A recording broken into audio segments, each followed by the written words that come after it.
Okay, so I don't really know how to start this video, I guess. And this is not a joke, this is very, very, very serious. I probably won't even, if I do upload this, let anybody know about it, because I don't know what people's different views on a video like this would be, but bear with me, I'm probably going to have to do this in a few takes because it's very hard for me. And I apologise in advance if the camera keeps shaking, because I'm on my bed right now and every time I move, you're probably noticing the camera moves. Okay, so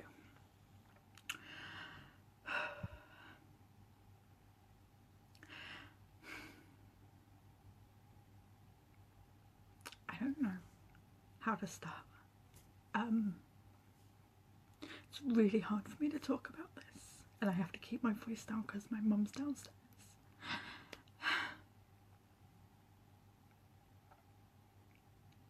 Basically, my mother is an alcoholic, and up until January 1st this year, so was I. But I am coming up to 1 year sober, and I am so proud of myself for that. I never thought I'd be able to quit drinking, but I have, and I'm keeping it up because alcohol just destroys you.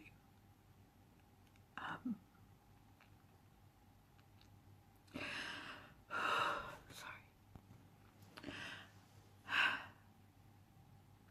A few months ago, my mum cut down from drinking every single night. We're talking beer, vodka, occasionally gin or wine, and getting drunk every single night to just the weekends. And I was so proud of her for that, because I never thought she'd even just cut down to the weekends. And not only that, she'd cut out spirits at the time and wine and all that. She was just drinking beer on Saturdays and Sundays, like 1 or 2 cans a night. That was it. And occasionally, every now and then also, she'd have like a Saturday or a Sunday where she just didn't fancy a drink, so she just didn't have one. So it'd be like 1 or 2 cans per weekend when she was like that. And I was so happy and I was so proud of her, and the amount of arguments we had cut right down, because she was improving. I'm not proud of the way I got her to cut down to weekends, but I was losing my mind with it because I didn't know how to stop her.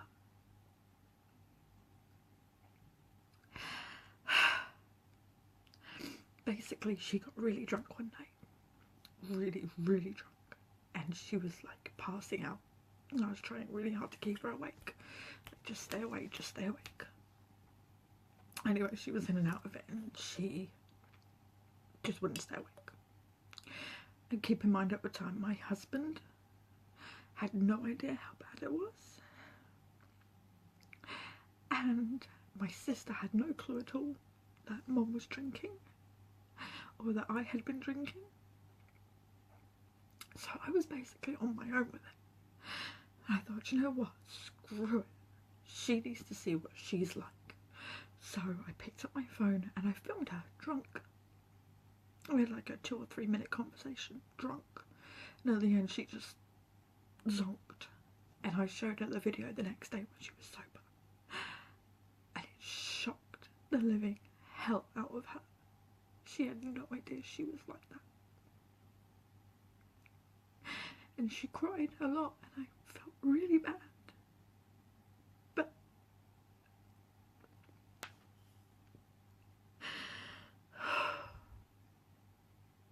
if it meant she was going to start cutting down, then good.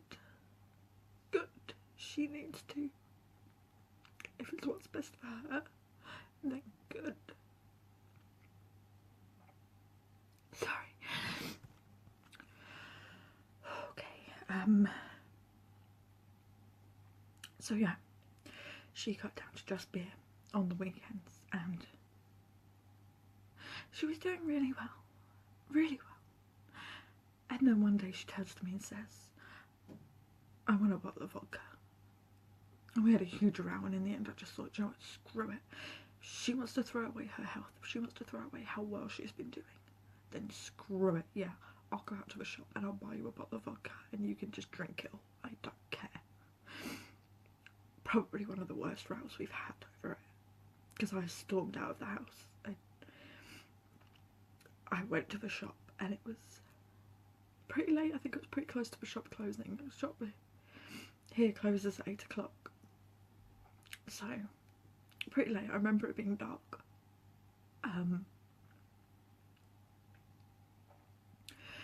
But yeah, I went out, and keep in mind we only had 20 quid left to last us a week or so. I went out and I spent nearly 15 quid on a bottle of vodka for her.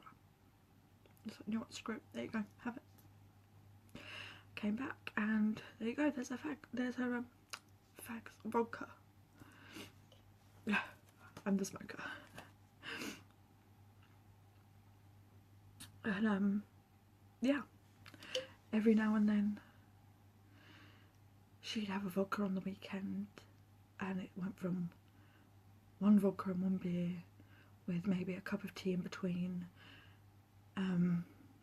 as if that was going to make any difference, to vodka, beer, beer, beer, vodka, beer, beer, beer, every weekend. So Saturday, one vodka, 3 beers, 2 or 3 beers, depending on how she felt. Sunday, one vodka, 2 or 3 beers. She says one vodka, I always think there's more, I don't know. I think she admitted to the doctor today that, and I'll get to this at the end, the doctor today, that it was 2. She said it was about that much. I've seen her pour vodka, it's like that much, with about that much of something else on top. I think, anyway. I tend to avoid her on the weekends when she's drinking. Just because it stresses me out and I can't deal with it. Anyway, I'm sorry. Mum, if you see this, I'm really sorry. It sounds like I'm slating you, but I'm not. I'm just trying to get my feelings out, I guess. And maybe try and raise awareness of alcoholism in the long run as well. But this is a video I feel I need to do. I feel like I need to talk about this, because if I don't, then I'm keeping it all inside. There's only so many ways I can try and talk to my sister or my husband about it. Anyway. I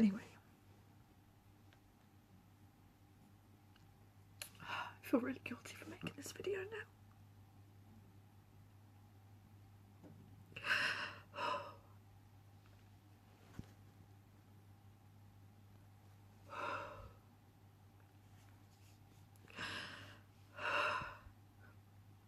Anyway, things kept going on, and Lawrence, my husband, you know, started realising how bad things were on the weekends. And I admitted it to him in the car coming back Saturday, I think it was. No. Yeah, Saturday. Saturday just gone, so that would have been the I don't know, I'm bothering to check the date, the 19th. And he said I need to tell my sister. I agreed with him. I said, yeah, oh, I'm looking there, I should be looking there, but yeah, I agreed with him. I need to tell my sister.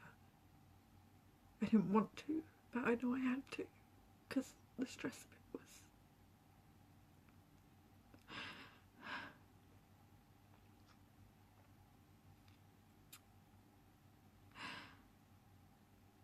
my main fear with telling my sister, with telling Tanya that Mum drinks,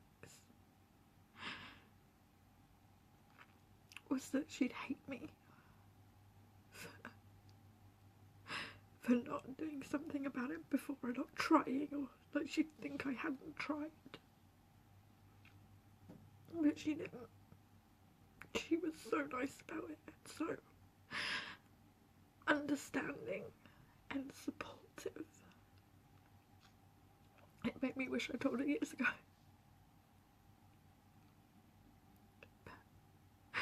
Can't change the past, so.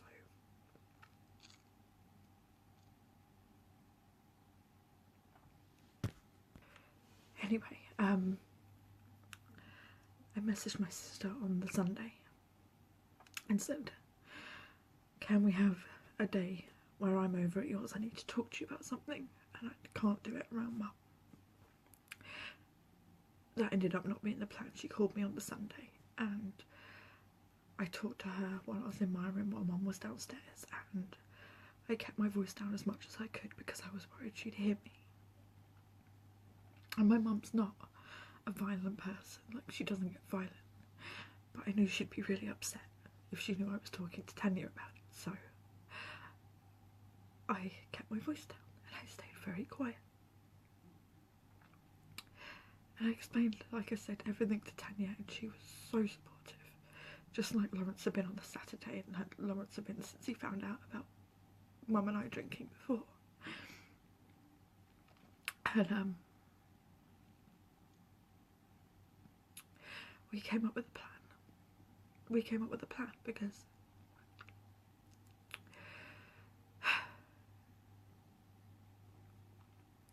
we needed to. We just needed to. And the plan was that first thing the next day, Monday morning, Tanya was going to call the doctors, which she did, and explain the situation. And I don't know if I've mentioned this before, my mum suffers from depression and anxiety. Alcohol's obviously not helping that, but because of that, she rarely leaves the house. Like, she'll go shopping with Lawrence and I because we're there, but she rarely leaves the house, and that's no way to live, and it's really sad. But it's the way she's been the last 4 or 5 years, I think, maybe, I don't know.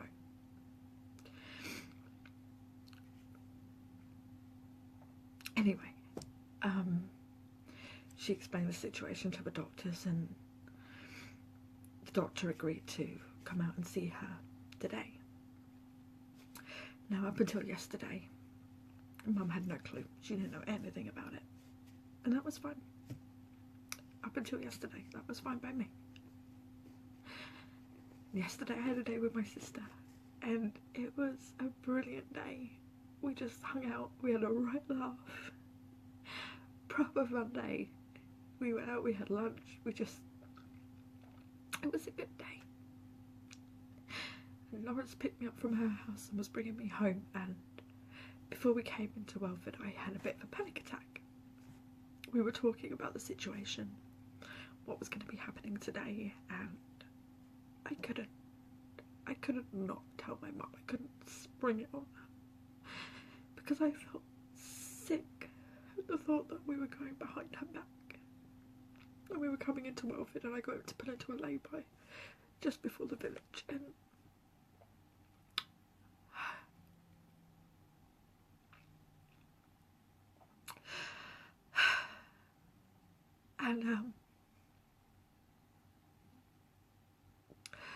I broke down, and I was struggling to breathe at one point, and he was comforting me, he was being really supportive, and we agreed again that I wasn't going to tell Mum, not till today.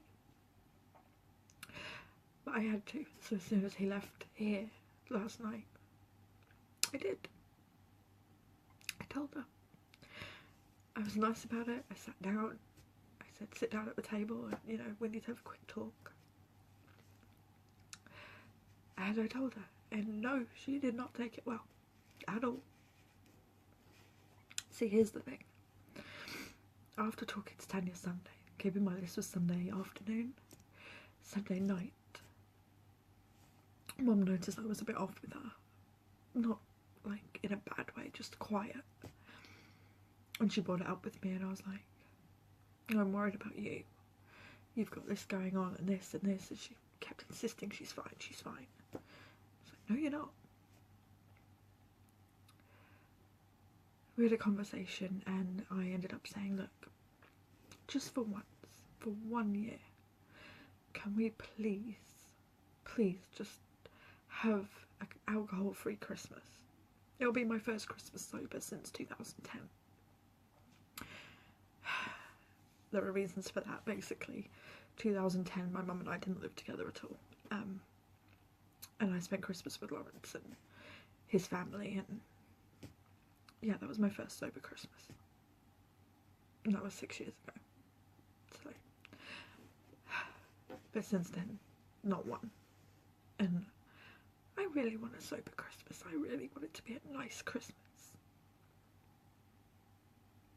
Sounds stupid and childish, but I just want it to be a nice time. You know, I want us to actually have fun, not drink and argue and cry and I just want a normal Christmas. Anyway, like I said, Sunday we were having this conversation and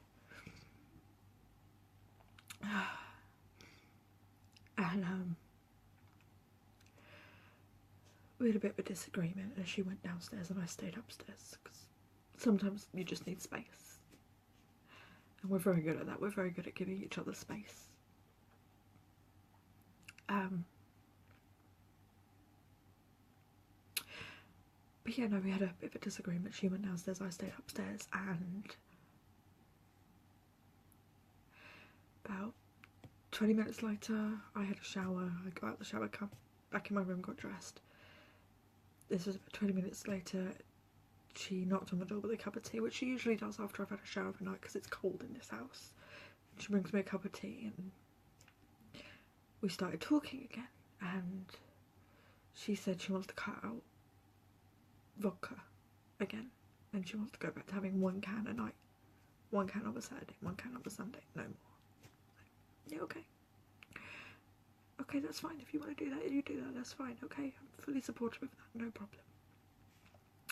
So when it came to yesterday, that's fine. When it came to yesterday and telling her,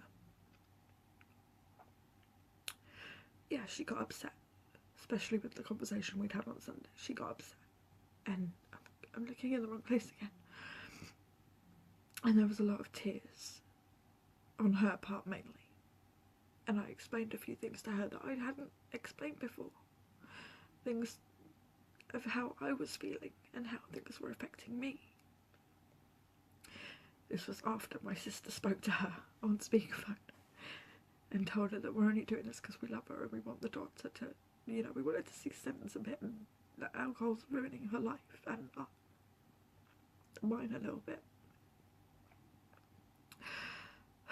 But we had this conversation after we spoke to Tanya, and I explained to her that I'm terrified, especially on the weekends when she's drinking, that the next morning she's just not going to wake up and that I'm going to go in there and find her dead.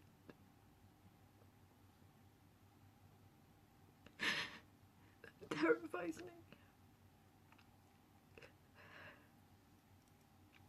And yeah, in the end she calmed down and she accepted it, and today Tanya came over because that was always a part of the plan. Tanya was always going to come over today and be here for when the doctor was here and help us through it. And she did a great job. And Mum, surprisingly, to me at least, opened up to the doctor and spoke to the doctor and agreed to go in for a blood test and to get help, which is great. But in the meantime, she has to keep drinking. This is what the doctor said. The doctor said she has to keep drinking.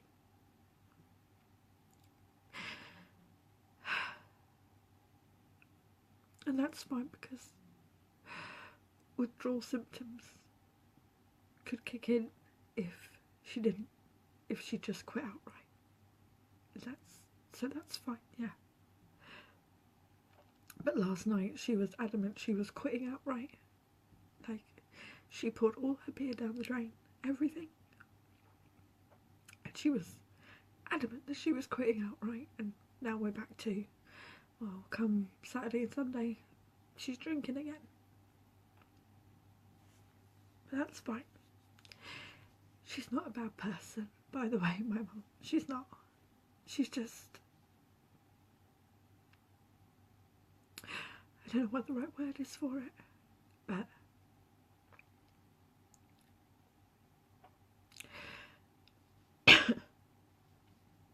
I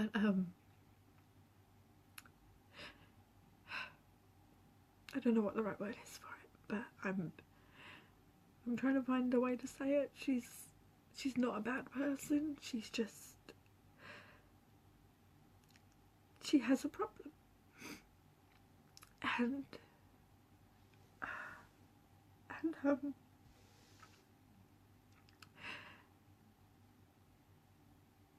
it kind of took over.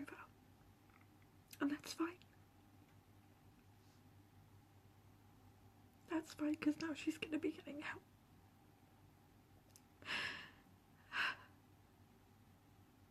My point in doing this, in explaining this on a video, is if you're out there and you're watching this video and you have someone in your life who is an addict to something, doesn't have to be alcohol, to something, do something about it. Don't just sit there and watch them fall apart. Try. And don't be afraid to ask for help, because I was so scared of telling my sister, and she's my younger sister. But when I did tell her, and I told her I can't deal with it on my own anymore, she was there, and she was very supportive, extremely supportive.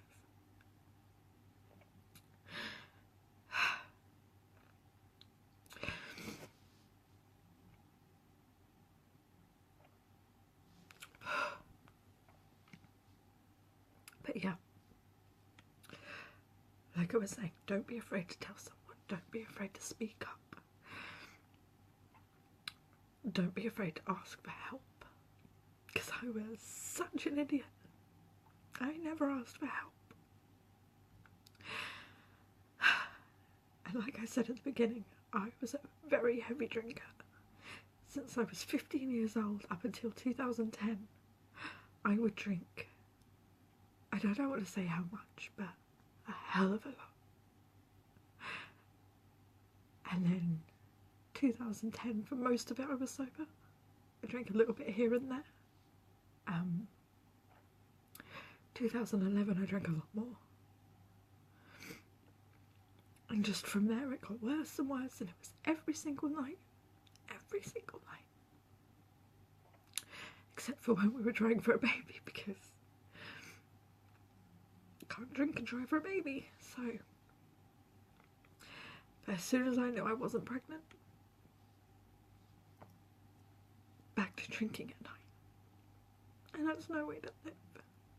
And I don't know how that's fucked up my body and my chances of ever being a mum or anything like that. But I'm more worried about how my mum's drinking has messed with her health.